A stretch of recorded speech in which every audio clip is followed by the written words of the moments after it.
Miles Morales, the hip new hero that is taking over as the face of Marvel, except he's not new, and just about everything people like about his story are things that we've already seen before. But wasn't the death of his uncle really sad? Yeah, we've seen that before. But it's different because the villain was someone that he cared about. Yeah, we've seen that before. The point I'm trying to make here is that Miles, along with the entire Spider-Verse concept, dilutes the initial appeal of Spider-Man, and Miles can only find success by poaching elements from the original and taking it for himself. Furthermore, the mere existence of this character is contradictory to everything the original Spider-Man stands for. Let me explain. With great power comes great responsibility. That's the phrase that Spider-Man lives by, even though the movies hate using this phrase for some reason. Look, when you can do the things that I can, but you don't, and then the bad things happen, they happen because of you. If you could do good things for other people, you had a moral obligation to do those things. And when you take on the responsibility, great power will come. It's not just some fancy quote, it is the main theme that this story revolves around. Uncle Ben dies as a direct result of Peter Parker's inaction. If he doesn't step up and use his powers for good, then innocent people will get hurt.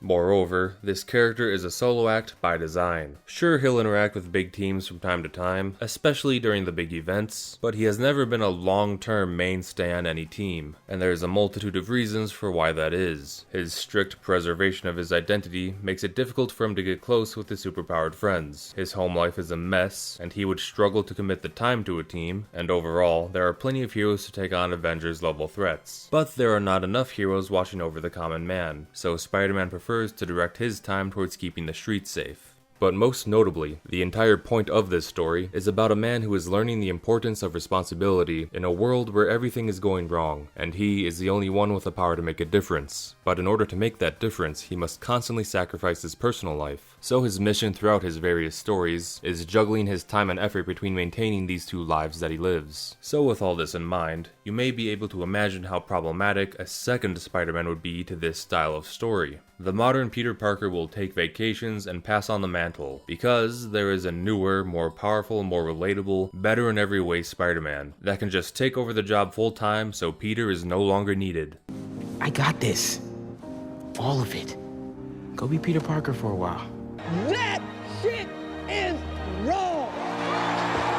But if you remember what we said about great power and great responsibility, you'll know that this flies in the face of everything that Spider-Man stands for. Peter Parker does not get the luxury of taking a vacation, or some half-baked journey of self-reflection, because his miraculous powers give him the obligation to protect the innocent, and when he doesn't do it, innocent people, often the ones he loves, get hurt. His morals compel him to be Spider-Man at all times, whether he wants to be or not, and that is his long-term struggle as a hero that he needs to wrestle with. If you just copy and paste another Spider-Man into the story, with him being someone who knows Peter's identity, shares his same struggles, and can take over the mantle for him at any time, then you are completely missing the point of why this character exists. The concept of multiple Spider-Men has been done before, by the way, so not even that is an original idea that Miles brings to the table, and naturally, the Spider clones of old have fallen to the D-list of Marvel's roster, due to the reasons previously stated. Spider-Man's story is inherently a solo act, and stripping away that idea dilutes the appeal of the character. The closest we've gotten to a successful, well-liked clone was Venom, but Venom is different enough in look and ability to stand out on his own, and he serves a different role in the story, being an anti-villain of sorts. So he never really has the problem of stepping on Spider-Man's toes and replacing him. Now, some of you may say, Actually, you're wrong because Miles is a beloved and popular character too. His movies were a big success and people adore his video games. well, you actually would be right about that to some degree. The numbers don't lie. The Miles-centric movies and video games were all successful. Even I myself enjoyed the first Spider-Verse movie, in spite of having very low expectations going into it. So, what's the problem? Well, the issue lies in the notion that with the inclusion of Miles, the purpose of Spider-Man's story will be forever changed to accommodate his existence. The story will no longer revolve around the phrase, with great power comes great responsibility. Peter no longer needs to be responsible, because there is plenty of power to go around. In fact, the meaning behind these stories will be much harder to find. The story beats, villains, and themes will either be diluted copies of what we've already seen in Peter's story, with the illusion of high quality coming from the fact that this has already been done before, or there will be little to no meaning behind these stories, with the main appeal simply being the surface level coolness of the looks and powers that the Spider-Men possess. And sure, Spider-Man's design and skill set add a lot to his popularity, but it's the depth of Peter Parker's story that makes this character the greatest of all time. Though because of Miles' success, he will likely never go away at this point. If there's ever going to be an attempt to return to the classic Spider-Man story, we likely won't see it for a very long time. And to know this, as popular as Miles might be in the moment, his success is a fleeting fad because an imitation can only go so far before it leaches every idea from the original and becomes stale. You may say, well, Peter Parker's story has been done before, and everyone already knows it now, so the story of Miles is a fresh new spin on a classic tale. I would disagree, as there are a hefty amount of classic Spider-Man stories that have yet to breach the comics and enter the mainstream. Not even close. And there's a hefty amount of storylines that were attempted to be carried over to the mainstream, but didn't quite make it due to horrible attempts at adaptation. And just for the sake of clarity, because what I just said might be controversial, Gwen Stacy's death scene was done really well in this movie.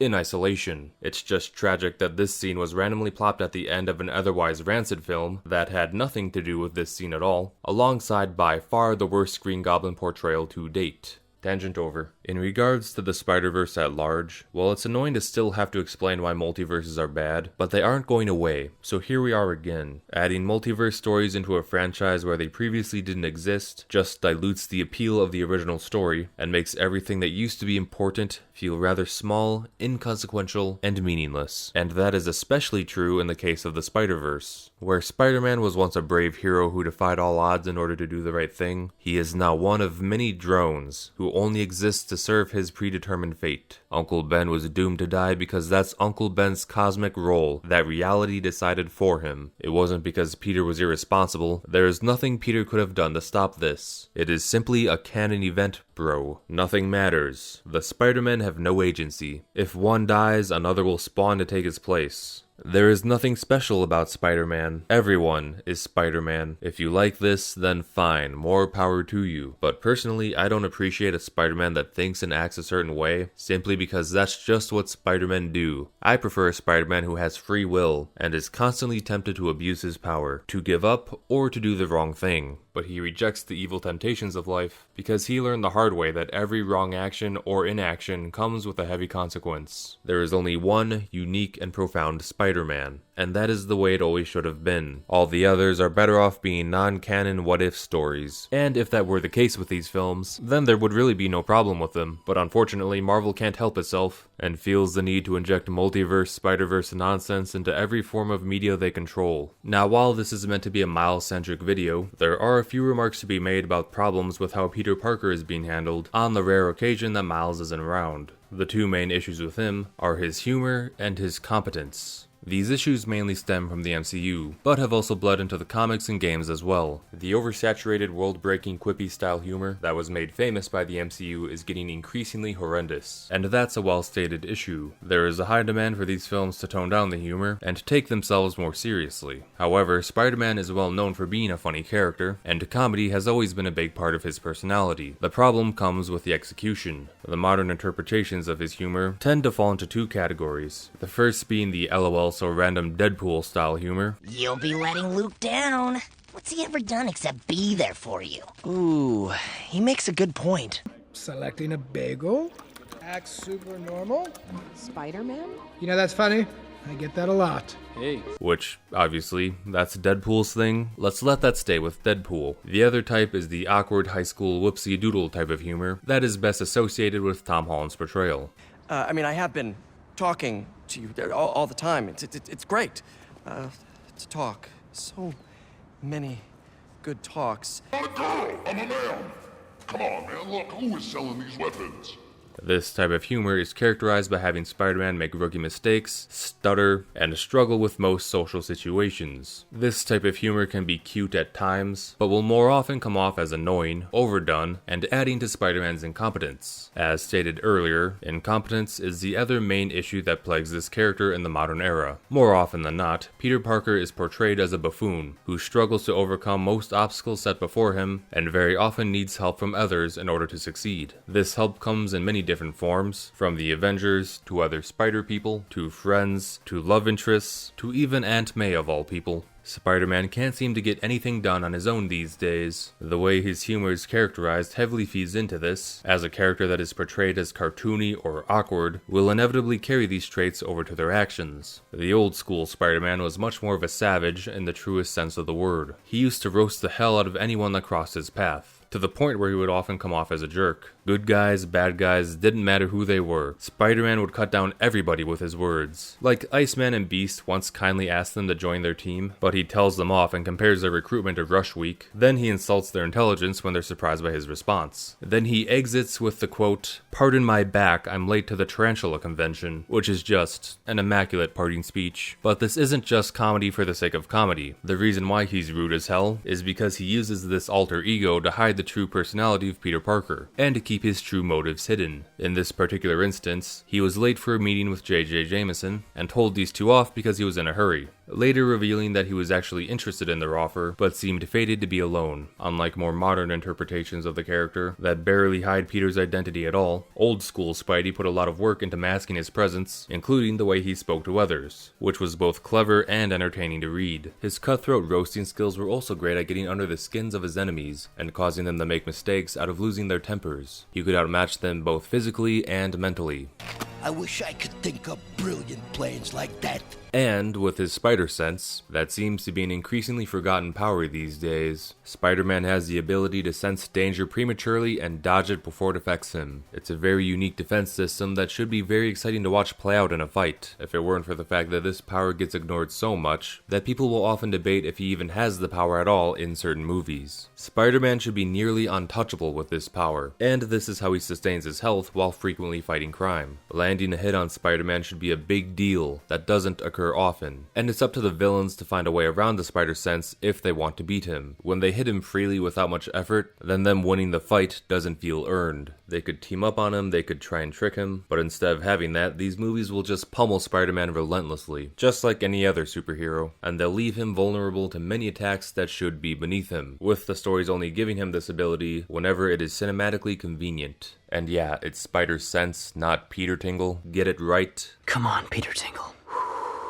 The tingling part of it is a verb, not a noun. My spider sense is tingling. Spider-Man used to be a capable, handsome, intelligent guy who simply had too much on his plate and could just never seem to get life to go his way. Whenever he would solve one problem, 5 new ones would emerge. He had a loving uncle who died tragically, he has a loving aunt who hates his alter ego, he's constantly hounded by the school bully so he has a hard time making friends, and he refuses to confront this bully in order to avoid risking letting his identity slip. He barely has any money, and never has time for a real job, so he has to settle for a cheap job under a horrible boss. He has had opportunities for great relationships, but his superhero antics always seemed to prevent him from getting close with anyone. It seemed like the world revolved around putting Peter Parker down, but in spite of it all, he would still push forward and do the right thing, because the last time he didn't, he lost his beloved uncle and father figure. So now, because he has the power to do what most cannot, he dedicates his life towards protecting people from feeling the same pain that his family suffered, and he struggles through tremendous amounts of adversity from almost all aspects of life in order to see his mission through. That is the character that I like, and that I would want to see more of. What we get presented with instead is an immature loser who struggles in life despite all the free handouts that he's been given, because he is simply too stupid to make rational decisions. He is the type of guy to pawn off his duties onto younger and less experienced people. His success is dependent on the gifts and goodwill of those around him, and even while having all that, he can still barely get by. He doesn't make jokes, he is the joke. He is not powerful, nor is he responsible. He is not the same character that he used to be. This is the anti-Spider-Man, who throws away his old values in favor of traveling down arcs that used to be considered the wrong path. Only now these arcs are meant to be embraced, because they produce avenues of introducing surface-level cool things, or agenda-driven retirements. Now, this isn't to say that Peter should never make mistakes. He is known to make plenty, and part of his appeal is watching him grow and change over time to become a better person. The difference in what I'm referring to is that, as far as the MCU goes, we've seen Spider-Man reappear in dozens of films at this point, but not only did he start out way more helpless than he should have been, he never seems to learn and keeps making the same dumb mistakes time and time again, mostly for the sake of comedy or cheap drama. That's not who this guy was meant to be. Peter Parker is meant to be a charming, smart, well-rounded, competent person who just so happens to have some of the worst luck imaginable. It's supposed to be believable that women like Mary Jane or Gwen Stacy would find him attractive, even without knowing about his powers. But nah,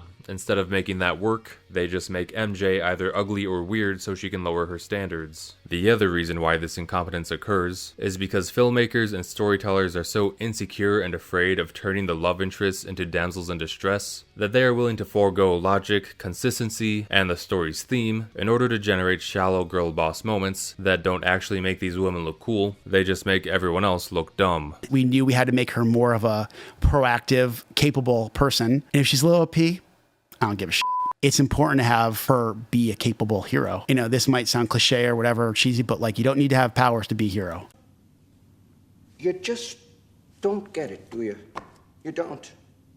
But Spider-Man and his story weren't always like this. Back in the day, he could handle not just one, but multiple major supervillains at one time. Heck, in the first time he encountered the X-Men, he handled the entire team by himself without too much trouble. And that's no one-off outlier either. That used to just be normal for him. This guy was supposed to be very hard to put down. He needed to finish fights by himself because he usually never had the luxury of relying on others. And speaking of agendas, I hope you can appreciate me not talking about the race of Miles this entire time, because that is not what this is about, and I didn't need to mention it to make my argument. But there is something that is worth asking. Can you also avoid that topic while justifying why Miles should stick around? Between not using his powers right, not getting his personality right, and not understanding his moral foundation, the modern interpretation of Spider-Man seems to be getting increasingly detached from the roots that made him famous. And some of you detractors may say, well, the character has to change with the times. And even though things are different now, doesn't necessarily mean that they're bad. This is a new Spider-Man for a new era, and there is some truth to that. Not all new Spider-Man stories are bad, they're merely different. But be that as it may, I personally prefer the Spider-Man of old. I like what he did, I like how he acted, I like what he represented. If we are coming to an age where the classic Spider-Man is outdated, and this new guy and his replacement are here to stay, then fine. I guess Spider-Man is no longer for people like me. I no longer have any interest in reading any more of his comics, watching any more of his movies, or playing any more of his games. If you like these new Spider-Men, then more power to you. Have fun with that. But me, I'm out. Thanks for watching.